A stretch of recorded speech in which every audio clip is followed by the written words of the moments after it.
Praise the Lord.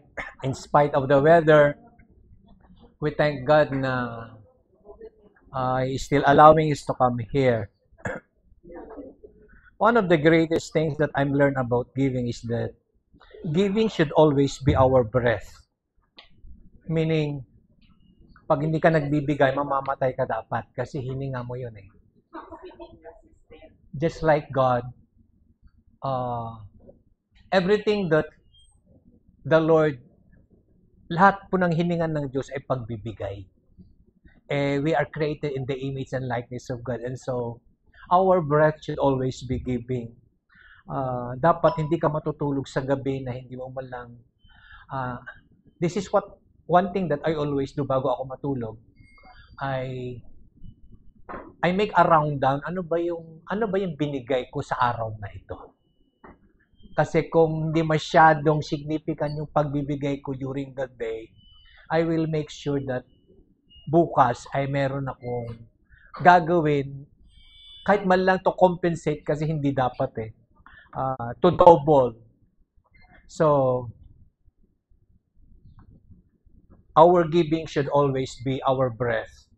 So that when we are being challenged of giving some money ay wala na tayong kinukwenta pa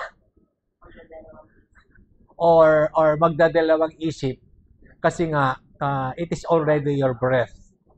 And this is my way of giving money.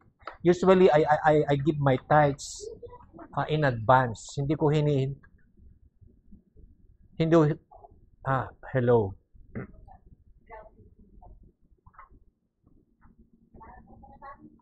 Hindi ko hinihintay yung source. It comes from my saving. So, believing na pupunuan at pupunuan at pupunuan yon. So, kasi pag magkukwenta ka pa kasi doon sa source mo, chances are, tawag dito, me as an accountant, alam mo, ito lang dapat ibibigay ko. So, may kwentahan eh. Samantalang ang Lord, di naman siya nagkukwenta pag nagbibigay sa'yo. So, I do it that way. Kaya, it does not matter to me whether tithings is 10 or 12 or 20 or 30. That is not my way of giving. I don't compute. I just give kung ano yung gusto ng Lord na ibigay ko. And that's one of the greatest topics that I've been learning. Last Sunday, while sitting there, I listen attentively doon sa giving message. And usually kasi pag giving message, it is all about money. But I found out that giving is more than that. And so I went back again to the story. I know the story already, but I went back again. And I did ask so many questions about the story dahil it was being mentioned again in the New Testament. Binalikan ulit. The New Testament is in the New Testament sinummarize siya at binigyan siya ng importansya. It is just because of one story. Basahan muna natin yung story so that we will have a view of what we are about to listen and what is about yung sasabihin pa ng Lord sa atin. Look, Genesis 22. Alam nating lahat pero I want you to read it for yourself. Makita mo kung bakit may mga emphasis ang mga words dyan. Kasi parang it is a detailed story of an action, of a story. Mga pagkilos, mga paggalaw, mga change gears, mga paghinto, ay nasulat lahat dyan. The Holy Spirit carefully wrote the story. And I believe the Lord wanted to put an emphasis why such details. Kasi kadalasan in the Bible, hindi binibigay yung details Pero this time, binigay yung mga details. Sabi doon, it came to pass after these things that God tested Abraham and said to him, Abraham, he said, here I am. Then he said, take now your son, your only son Isaac, whom you love, and go to the land of Moriah, and offer him there as a burnt offering on one of the mountains of which I shall tell you. So Abraham rose early in the morning. Meron siyang sinabing time element. Early in the morning. And saddled his donkey and took two of his young men with him, and Isaac his son, and he split the wood for the burnt offering, and he arose and went to the place of which God had told him. A very detailed preparation. Napansin mo ba yung detailed preparation? And then in verse 4, then on the third day, Abraham lifted his eyes and saw the place afar off. And Abraham said to his young men, stay here with the donkey. The lad and I will go yonder and worship, and we will come back to you. A very specific instruction. So Abraham took the wood of the burnt offering and laid it on Isaac his son. Again, a very specific instruction. And he took the fire in his hand and a knife, and the two of them went together. A detailed instruction again. But Isaac spoke to Abraham his father and said, my father, and he said, here I am, my son. Then he said, look, the fire and the wood, but where is the lamb for a burnt offering? And Abraham said, my son, God will provide for himself the lamb for a burnt offering. So the two of them went together. Then they came to the place of which God had told him, and Abraham built an altar there and placed the wood in order, and he bound Isaac his son and laid him on the altar upon the wood. A very detailed instruction again. And verse 10, and Abraham stretched out his hand and took the knife and to slay his son. Verse 11, but the angel of the Lord called to him from heaven and said, Abraham, Abraham. So he said, here I am. And in verse 12, then he said, do not lay your hand on the lad or do anything to him, for now I know that you fear God, since you have not withheld your son, your only son, from me. So, alam na natin yung story, this is all about Abraham being required by God to offer his son as a burnt offering. So, alam naman natin, pag sinabi mong burnt offering, ay susunugin hanggang magiging abo. And this time, very clear yung instruction. Sino yung burnt offering? Si Isaac. Now, naging familiar sa atin yung story, but habang nakikinig ako last Sunday, I think nabanggit din ito. How old is Isaac during that time?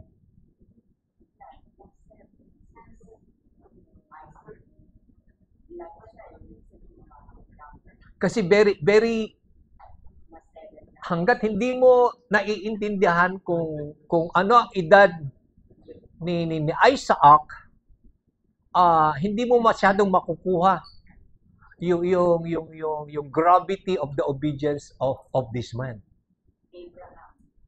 How old is Isaac? Kadalasan kasi sinasabi bata pa. I think it was not so. Ang lad in the Bible is a young man. Young man. I tried to research based on Bible scholar. It is estimated that the age of Isaac during that time is between 25 to 37 years old. Sino dito ang nandun sa age level na yan? 25 to 37. Tompkins, nandun ka sa level na yan. O, ang ibig sabihin si Tompkins yung iaalay. Ganun na siya. Ganun na siya, ano? In our time, ang tawag na ganun na siya katanda. So, you just see the big challenge. Yung napakalaking challenge para kay Abraham. He is so willing. Ang tanong, papayag ba siya? Natatalian mo.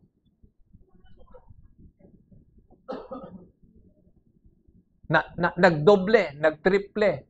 Naging mas mahirap kasi madali kasing sabihin, willing kang mag-obey. Ang tanong, yung kailangan mo sa pag-o-obey mo ay willing, ay ano ba? Aangkop ba sa kagustuhan mo?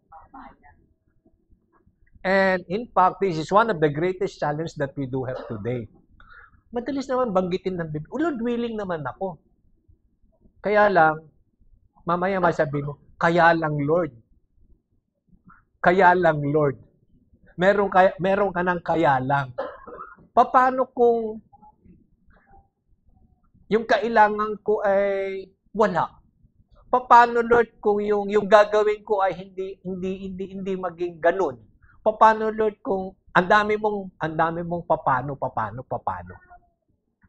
But this is the very situation where Abraham is at that very situation. Now, why do Bible scholars says between 25 to 37?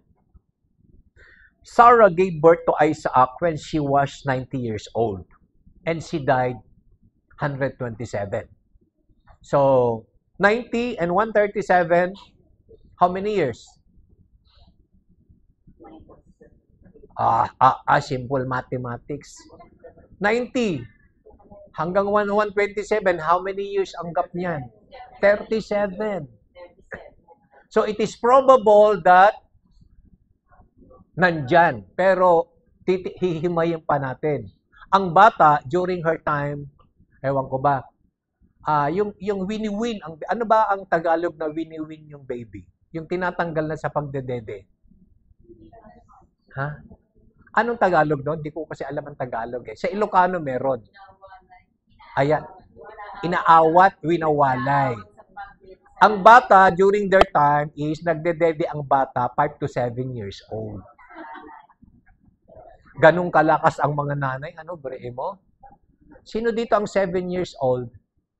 Si Hana, nagdedede pa kay Jinky. So, ang bata during that time, wini-win ang baby 5 to 7 years old. So, tanggal na yung 7 years old below. Kasi na-win na si Isaac during that time. Now,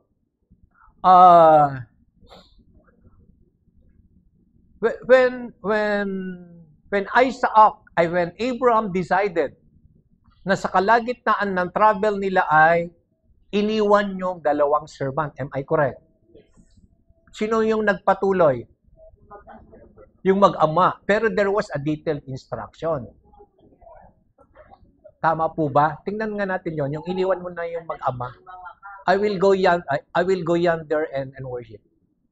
Yung verse na yon.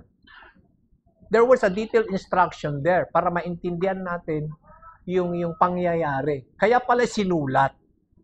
Kasi parang unnecessary in so many ways. Kaya ayan.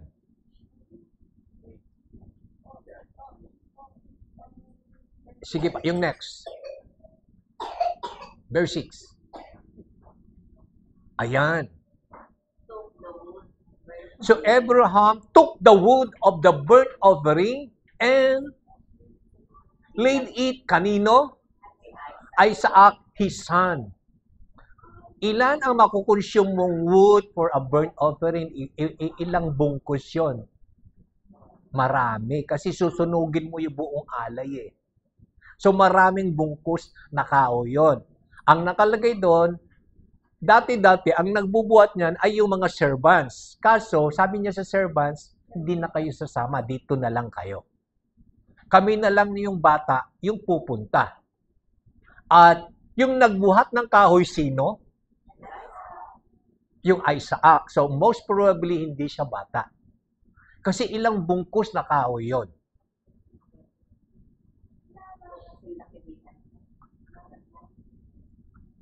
Isaac carried the wood for the sacrifice, indicating that he had sufficient physical strength that is unlikely for a small child. Hindi na siya bata. Kasi kaya na siyang magbuhat ng maraming kahoy sa kanyang likod, and take note, maraming kilometers pa ang kanilang lalakarin. Actually, the travel is 43 miles. 100, the equivalent is 143, I think 170 plus. Ang distance noon, San Pedro to Malolos. Yun ang layo ng kanilang paglalakad.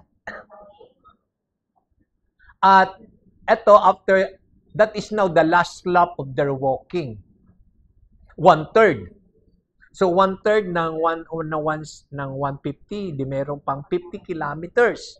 50 kilometers of walking na si Isaac ang siyang karga-karga yung kahoy sa kanyang likod. So, definitely hindi na siya bata. Hindi na siya bata. Kaya tama yung Bible scholars, most probably between 25 to 37 years old na siya during that time. Now, I cannot imagine myself. Paano ko mapapapayag itong si Tompkins na paano ko siya tatalian at alam niya na ano, napapatayin muna. And one thing more, di ba tinanong ni Isaac, ito yung kahoy, nasaan yung inaalay? Anong ibig sabihin? Isaac has an understanding of what a sacrifice is. Kasi naghahanap siya saan yung inaalay. Meaning, he was being trained by his father. Na if you build an altar, there is a sacrifice. Kaya tinatanong niya, nasaan yung sacrifice? Meaning, meron ng kamalayan at understanding sa Isaac about these sacrifices. Nag-aral na siya during that time doon sa mga Levitical priests about what offering is. Suggesting that he is old enough to grasp the situation. Hindi na siya bata. So that compounded that challenge kay Abraham, paano siya susunod? Kasi madaling mag-decide, tama? Si Eric, madali siyang mag-decide. Ngayon, kung iaalam mo si CJ, kaya mo ba? Sa laki niyan. Paano mo siya ilalagay doon at tatalian? Baka nga sa pagtali mo, tadyak sa mukha mo yung una mong. So, that's a very, very challenging story about, hindi pala ganun kasimple itong istoryang ito.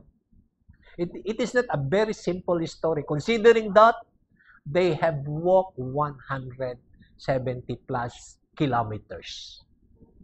At dala-dala ang mga kahoy na ito. Now,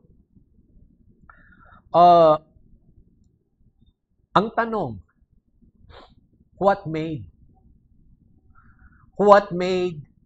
Abraham,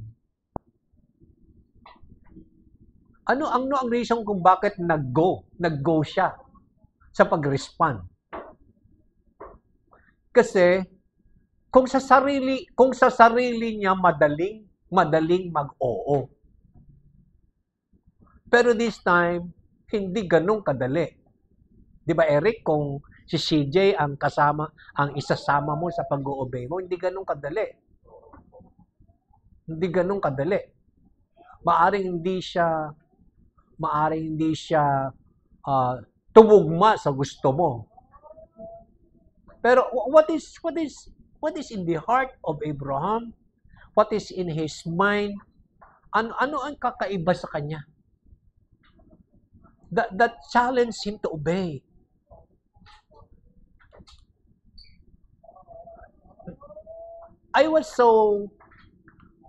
Ang dami kong tanong. Kasi madali kasi magsabi, Lord, I want to obey, just speak, and I obey. Pero kadalasan, you will find yourself that your heart wanted to, but in so many ways, you will find yourself, it is so challenging that it is not just saying yes. Just like Abraham. Madali para kay Abraham yung preparations. Ngayon, ang tanong, ano sa palagay mo? What made him obey?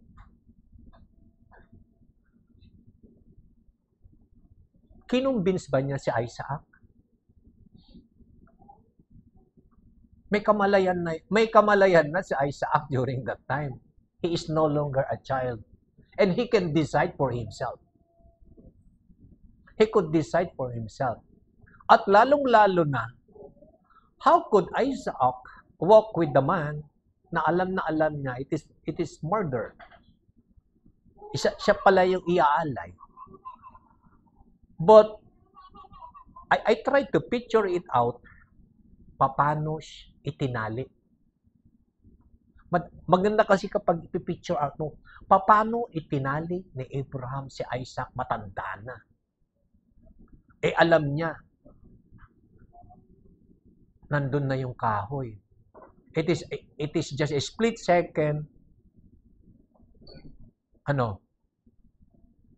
sisindihan.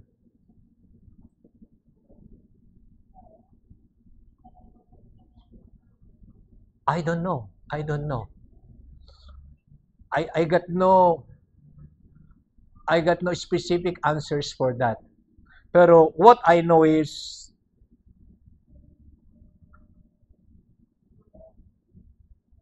yung pag-obey ni Abraham. That's the reason why my topic is entitled Faith and Obedience as a Worship, because the first time that the word worship was mentioned it is in this chapter.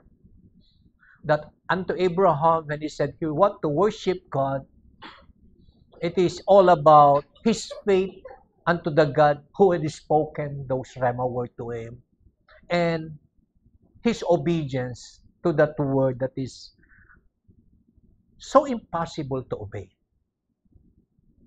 Pero dumadating lahat tayo sa mga ganyang sitwasyon na sabi nga ng first word, the Lord, ano yung first word? Actually, pinagtatalunan ito ng karamihan. Sabi nila, this is not God's character, but it is so. Yung first verse, Eda, I think verse 1. Yan. Now it came to pass after these things that God tested. Actually, the word tested, ang original word niyan is, ang meaning, to prove. Meaning, to put your faith and obedience as a proof. Yan po ang ibig sabihin. God wanted Abraham na ilatag mo ngayon. Ilatag mo ngayon ang iyong pananampalataya at ang iyong pagsunod sa aking sasabihin sa iyo. Every time the Lord releases a rhema word to you, the Lord puts you to test. Ilatag mo Ilatag mo sa akin. Nasaan ang iyong pananampalataya mo? Sasabihin ko sa iyo. At nasaan yung pagsunod mo? Yan ang ibig sabihin when the word says, God tested Abraham. And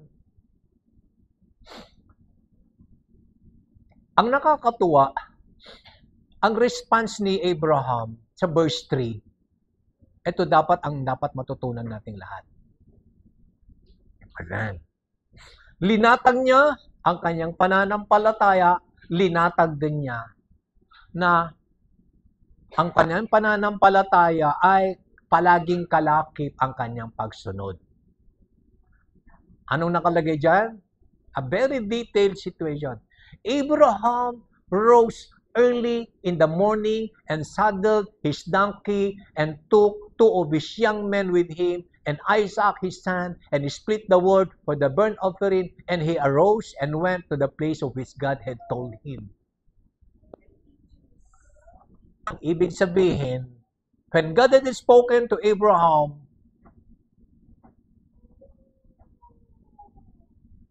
his faith is, he did never question. He did never question yung sinasabi ng Lord sa kanya. His faith is that so strong that God is good. And so, never in his mind that he will argue with his God, but in his heart, he has to obey. Yung original cell group ko, I got only one word to everybody. Dalawa lang ang pagpipilian mo. Alam ni Romel ito. Pag meron akong sinasabi, dalawa lang ang pagpipilian mo. Walang in between. Ano yung dalawang pagpipilian mo, Romel? To obey or to rebel. Ayan. Yan ang instruction ko sa kanila. You got two options. Dalawa lang sasabihin mo sa akin. Do you want to obey or do you want to rebel? No in between. Natuto silang lahat. Ayoko ng explanation. If you say no, then you rebel. If you say yes, then you obey. Ganyan lang sa Lord. With God, it's either you obey or rebel. Kaya yung mga nagte-text, Pastor, hindi mo na ako ganyan-ganyan. You rebel already. Wala kang intention sumunod. Bakit ka mag-explain? Bakit ka mag-explain? So Abraham is just like this. Early in the morning, upon receiving the Rhema word, he prepared himself. He prepared himself that his faith is now be put into action. That should be you. That should be me. Meaning, Saturday night pa lang, if you are the mother, tinatabi mo na yung isusuot ng anak mo. Hindi kayo bukas, doon kayo magtatalo. Nasaan yung medyas, nasaan yung short, nasaan yung t-shirt. Nasisira yung araw ng pagsamba nyo. Kasi nagtatalo kayo. Dapat, beforehand, settled it. Ganyan po yung faith and obedience, it goes together. You believe that you are coming to church tomorrow on a Sunday morning, Friday or Saturday, you prepared everything already. Naniniwala ka na a-attend kayo, di prepare mo. Early, you prepare everything.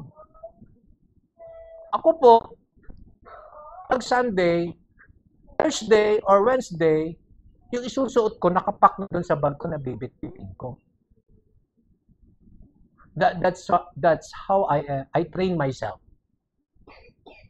Ngayong 1 week pa yung travel ko, 2 weeks pa lang, naka-impake na ako. Kasi you got to be prepared.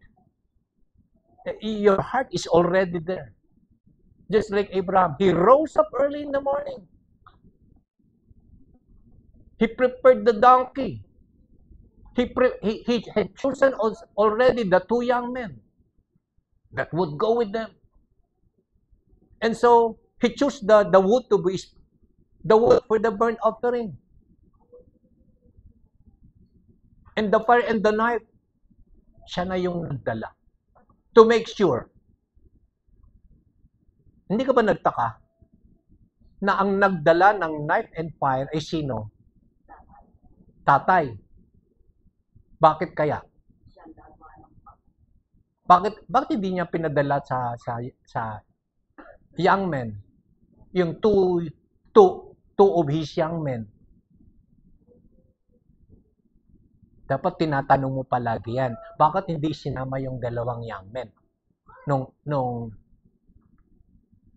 ialay na si Isaac. I asked that. Lord, why did you not allow these two young men? Kawawa naman si Isaac. I-offer na nga siya pa itong magdadala. They had to walk a little further. It is because ito madalas yung problema natin. Yung mga Abraham dito, nakasanayan may two young men. Hindi susunod sa Panginoon pag di kasama na two young men. Nakita mo ba ang sarili mo? Hindi ka pupunta kasi wala yung two young men mo eh.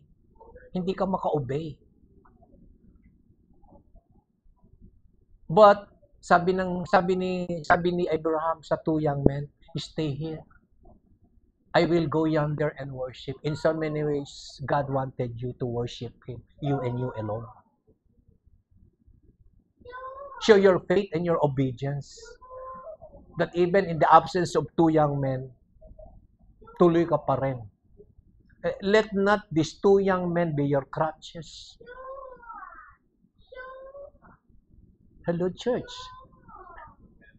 Ako po, nasanay sa cell group, kahit isa lang yung nag-a-attend, my preaching is the same as a congregation. Wala pong pinagkaiba. Hindi ko po binabago ang message mo kahit isa lang. The same as preaching in a congregation. So, that's who Abraham is. Naniniwala siya sa sinabi ng Panginoon sa kanya, and he settled na talagang susunod siya. He rose up early in the morning. His faith taught him not to argue but to obey. Ganon din dapat lahat tayo. Ang pananampalataya natin ay hindi dapat tayo tuturuan argue, but just to obey what God is saying. Because He is so sure what God commands is always good. And the promises can never be broken. Genesis chapter 12. Genesis chapter 12. Ito ang pinanggagalingan ni Abraham. Now, the Lord had said to Abraham, "Get out of your country, from your family, and your father's house to a land that I will show you." And then in the next verse, I will make you a great nation. I will bless you and make your name great, and you shall be a blessing. And the next verse, I will bless those who bless you. I will curse him who curses you, and in you all the families of the earth shall be blessed. He was so focused on the promise. Whatever situation that God is allowing him, ano man yung sitwasyon ang inahayaan ng Diyos na naroroon siya, ang focus niya palagi ay yung promise. He got to keep on walking. Kaya nga nung pinapa-offer sa kanya si Isaac, he just know. In his heart, he just know God will do something. God will do something na itong promise na itong promise na bata na binigay sa kanya ay magpapatuloy kung ano ang pinangako ng Diyos sa kanya. Kasi, and in you all the families of the earth shall be blessed. Families ang binabanggit dito ng manggagaling sa kanya ang maraming pamilya na pagpapalain ng Diyos. And palagi carry ng puso niya, I am a blessing wherever the Lord sends me. Kaya nga every time the Lord is allowing him to go to a certain, he will go. And the first thing that he will always do, he builds an altar. He reminds himself, this is God's doing in my life. And so I built an altar as a worship to my God who is talking, who is always giving me good words. Even though in so many ways the things that he wanted me to do ay hindi maganda sa paningin ng tao, but sa paningin ng Diyos ito ay mabuti. He knows His God. He knows His God. And act of faith and obedience in so many ways requires us na may parting off talaga ng mga Isaac sa buhay natin.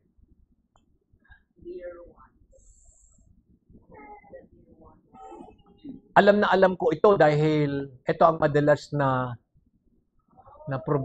challenge ng mga magulang.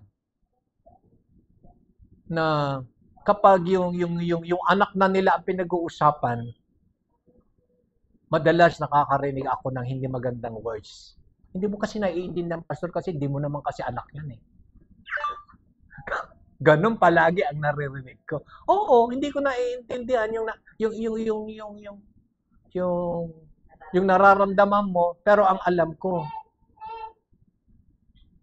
Kaya ako minsan, it's good. Si Pastor Romel na ang nagdededicate ng bata kasi kung minsan ayaw ko talaga mag-dedicate ng bata. Another. But this is not so with Isaac, with Abraham. He knows that Isaac was just a gift to him. And he knows also the promise. And the promise can never be broken. Alam niya yan. Kaya he keeps on obeying and obeying and obeying God. And in our obedience, sometimes we got to do it with a cheerful submission to His will. Hindi yung napipilitan lang.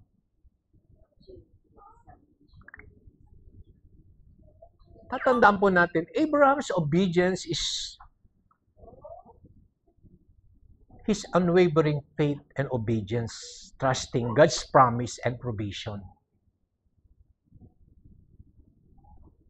Hindi, napansin nyo ba sa istoryang ito, may nawawalang importanteng tao dito. The mother. Bakit kaya? Bakit kaya?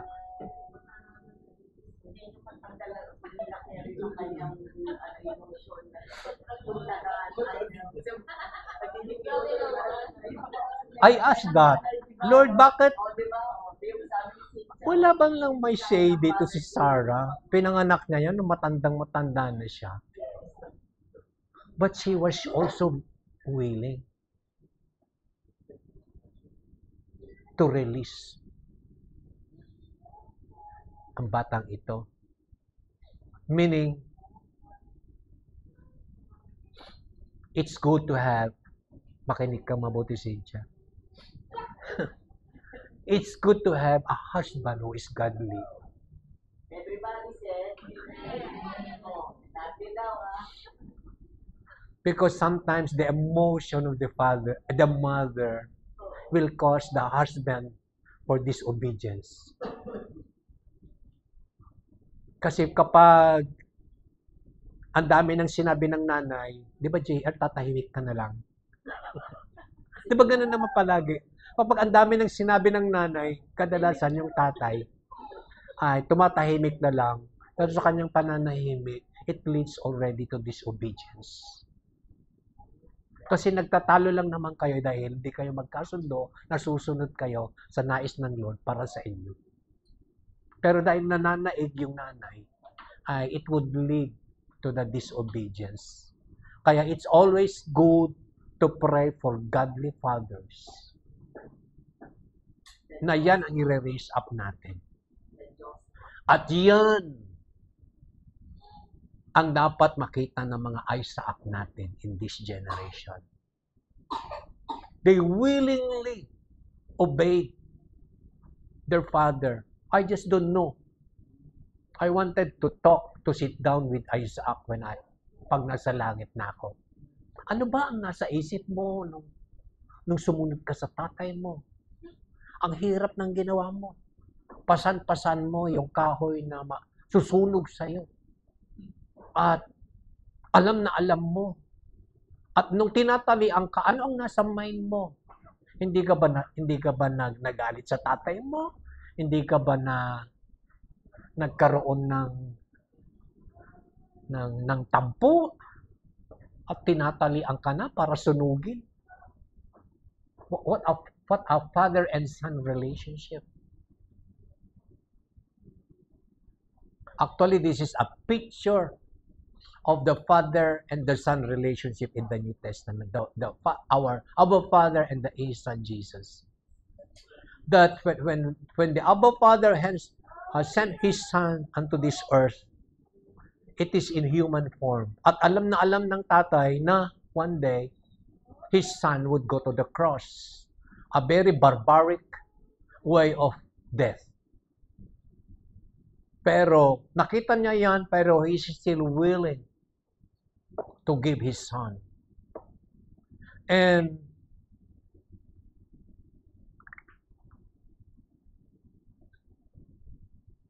this is a very beautiful story of God's provision. God would always provide a way out for you, demonstrating His mercy and faithfulness. Pag nag-obey ka sa Lord, yung mga bagay na akala mo ay maging sagabal, ay He will always provide for you. Yung pangamba mo, yung mga takot mo, papalitan niya ng mga provisions niya in order for you to believe and to obey. And the two young men, balikan natin, hindi ka nakalimutan mo yan. The two young men, bakit hindi sila isinama? Bakit hindi sila isinama? Kasi, mas mabuti kung isinama sila. Hindi na bata si Isaac. Kung tatalian mo siya for the burnt offering, kailangan ni Abraham ng two young men tutulong para itali yung bata, ay yung mama. Kasi mama na siya eh. Kung si CJ ang tatalian, he needs other people. Kailangan niya si Edwin o si Boyet.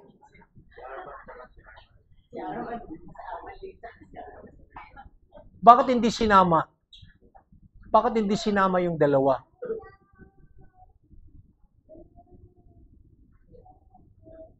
It is because these two young men will stop Abraham's obedience. Definitely, hindi sila papayag na yung pinakamamahal na anak ni Zara ay tatalian at papatayin at susunugin.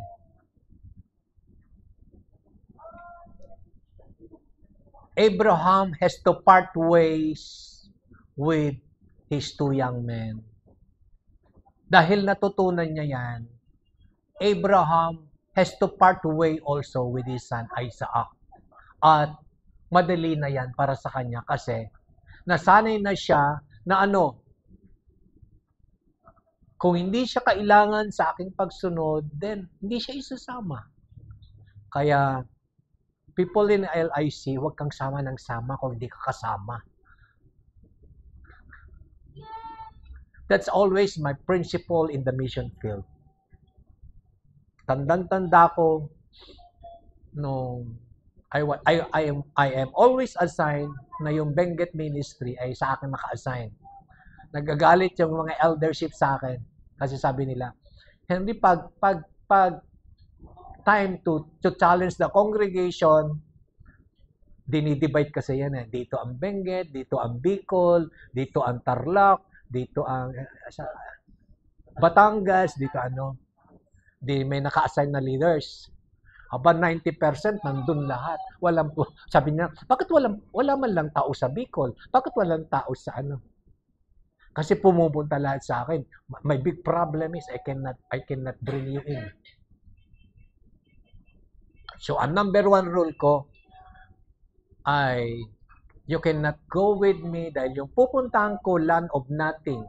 I cannot promise you kung kakain ka. I cannot promise ko kung meron kang hihigaan. Lahat. Land of nothingness yung pupuntahan natin. So, kalahati, nawawala. Hindi kailan salain mo ng salain kasi dapat mga 10 lang. Kasi, nagsama ako one time. Nako, naging problema naming lahat. Hindi pa na siya marunong magpupo kahit saan-saan. At 4 days na, hindi pa daw siya nagbabawas. Ikalimang araw, wala pa rin daw. Sabi ko, naku, disgrasya tayo dito sa mangyayari ito. So sometimes, you got to part ways with these people that do not belong to the calling of God placed upon your life. And I believe this is where the Lord is moving mightily in our cell groups. The Lord are preparing people for a great work. Now, this story of Abraham showcases the depth of faith and trust being required to follow God, even when it is difficult and unclear. Madaling sumunod sa Lord kapag alam mong klarado. Kaya nga madalas, in my meeting with your leadership, dito kami madalas nagtatagal. Kasi sometimes they wanted details coming from me. Eh ako naman, wala akong details. Kasi wala naman talagang binigay sa akin na details. Ito lang yung gagawin. Kaya nahirapan silang lahat sa akin. When God speaks, He don't give you the details. Sometimes it is so unclear. Pero God is testing us to just move as one. Let's go. As we take the first step of faith, then the Lord would reveal the second step. Kaya nga have you noticed the word of God is a what? Lamp unto my feet and a light unto my path. Bakit ginamit yung word lamp? Ano ba ang sakop ng naiilawan ng lamp?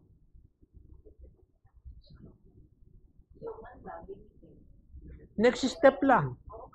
He do not light the entire way. Kaya pag may sinabi sa iyo ng Lord, it is just a lamp unto you.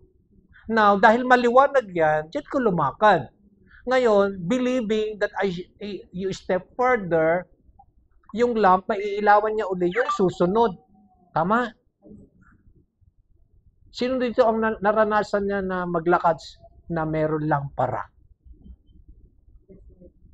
Di ba? Lumakad ka lang doon sa naiilawan. Pero as you go further, naiilawan. That's how the word of God speaks to us. Sometimes it is so unclear, and sometimes it is difficult. It is difficult because you wanted the whole picture. Unto Isaac, he was able to follow his father's instruction.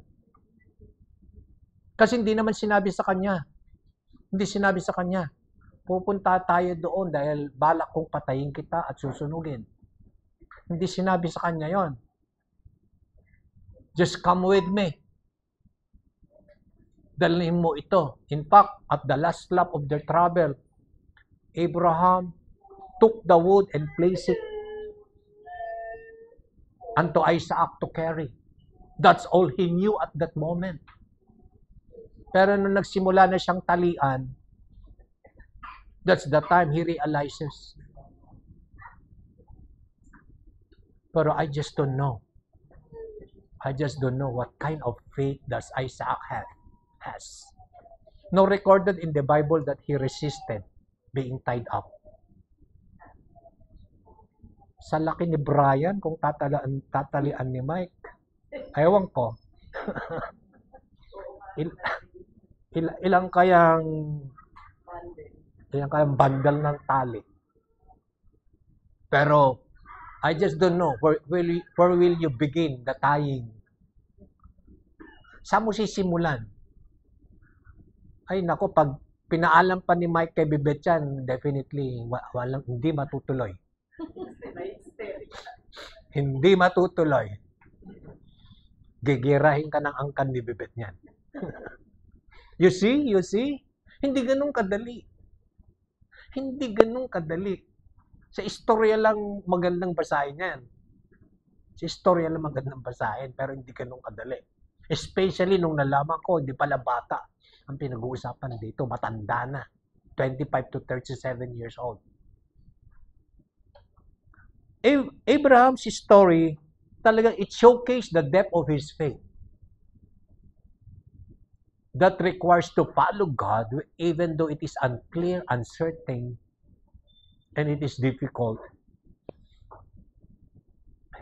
But it also highlights God's sovereignty and His ability to provide. Even in the most challenging situation. Kaya nga, have you noticed, when the church is facing challenging situation, praise the Lord.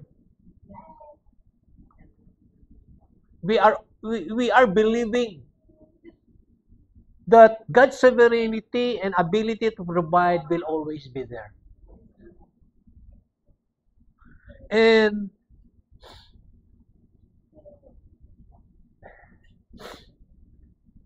it gives us an opportunity to demonstrate our faith. Baka kinakalawang na yung pananampalataya natin kasi wala ng mga challenges na tinatanggap natin. Ang gusto na lang natin ay mga routine works. Umattend ng cell group, maglinis, magluto. The routine activities of the church.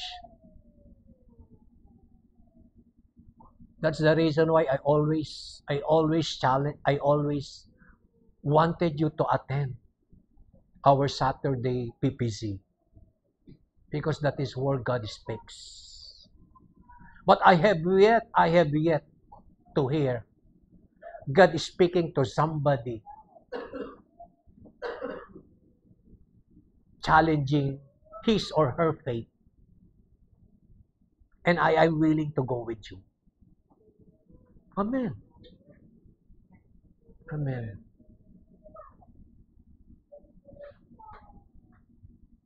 Now,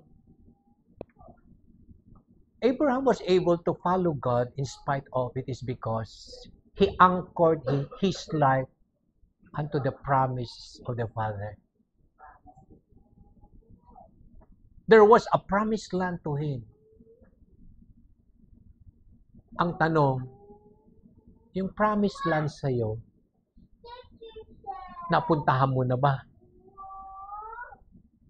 Mahirap kasi pag-usapan ang promised land. Kasi in the Bible, very clear ang promised land. It is the land of the giants. You can never go there and occupy the place. It is being guarded by the giants. You got to have not only a very strong faith, but you are a warrior. Because the promise, I don't know why in the Bible always say the promised land ay palaging merong giants. Do you know that the last part, walang umaangkin nung naghati-hatian na ng mga Israelites ng lupa, Ano ang itinira? Hebron, the best part of the land. Buriin mo, the best part, walang umangkin. It is a big question to me. The best part of the land, nobody dares to take it. It has to take who? An old man. At age 85. At age 85, that was 40 years ago. Sabi nga niya, my strength 40 years ago is the same strength that I do have now. Give me Hebron. What is there in Hebron?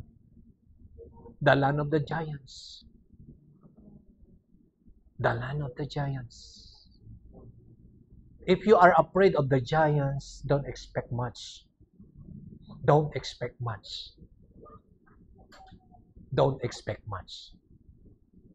Because the best blessings ay alam na ng enemy. Ginwardyahan na yan, niya yan. You must be willing for a warfare. Hindi niya yan lulubayan. Pero kung alam mong sa iyo yan, just go for it. Just go for it. Go and get it. The moment the enemy sees you, a heart of a warrior, baka nga hindi ka pa nakakalapit doon, umalis na siya. There is no warfare to be done. It is just a matter of showing your faith. That is who Abraham is. Kaya pala, in the book of Hebrews, he is being called the father of faith. That's how intense his faith is. Now I understand. And in fact, how I wish I could have that faith just like Abraham, pero tinitingnan ko muna ang sarili ko. Baka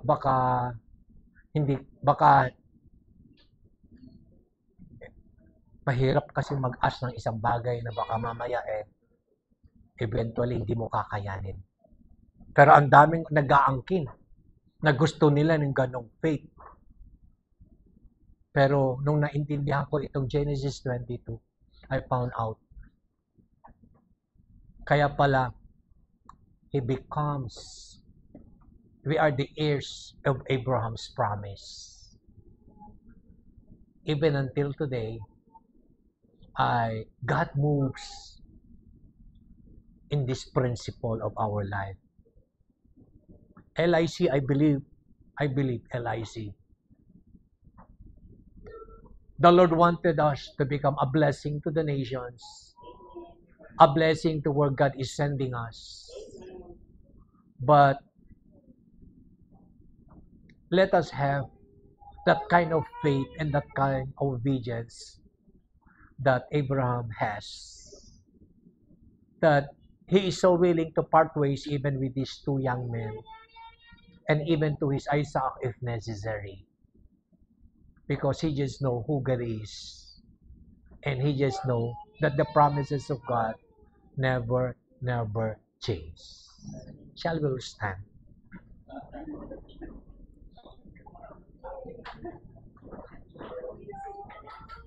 Father, we thank you that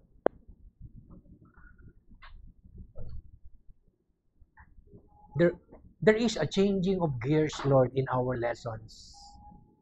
You began with us in John 15, O God, about the tree and the fruit-bearing tree. And then you introduced to us who the world is. And then you introduced to us the ministry of the Holy Spirit. But there is one thing that you are saying into us. It is all about fruitfulness and multiplication. And Lord, He is a very good story about fruitfulness and multiplication.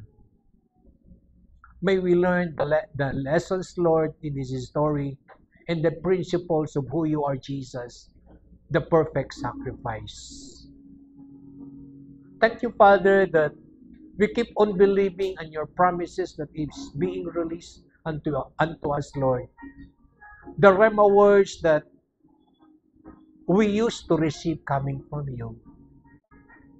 Let it resides in our heart, O God, that would always cause us to obey no matter what. May we be that person that learns not to argue but just to obey, just like Abraham. Because he just know who you are, a good God. And Lord, today, you have spoken your word. If there are things, Lord, that you wanted us to have as a first step, let it be so, Lord, in your people and in us. Bless these people who have come unto this place to worship you and to hear your word. May you meet their needs, Lord, beyond measure. This we pray in Jesus' name. Amen.